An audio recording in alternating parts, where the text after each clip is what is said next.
বিশ্বনবী পাগলের মতো একবার হাউজে কাউসারে যাবেন, একবার সিরাতে যাবেন, একবার পুলসিরাতের দিকে, একবার হাউজে কাউসারের দিকে পাগলের মতো দৌড়াতে থাকবেন। তার কোন গুনাহগার উম্মত যাতে জাহান্নামে ঢুকে না যায়, সেদিন কেউ সুপারিশ করতে পারবে না বিশ্বনবী ছাড়া।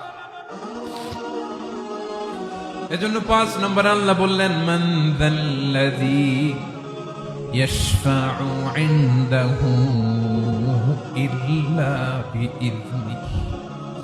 কার সাহস আছে, কার এত বড় বুকের পাটা কিয়ামতের কঠিন দিন আল্লাহর সামনে দাঁড়িয়ে সুপারিশ করবে? কারো ক্ষমতা নেই, কারো ক্ষমতা নাই। বিশ্বনবী সেদিন সিজদায় পড়ে উম্মতের জন্য কাঁদবেন, সবাই কাঁদবে, নফসি নফসি, আল্লাহ আমারে বাঁচাও, আল্লাহ আমারে বাঁচাও। বিশ্বনবী বলবেন, উম্মতি উম্মতি।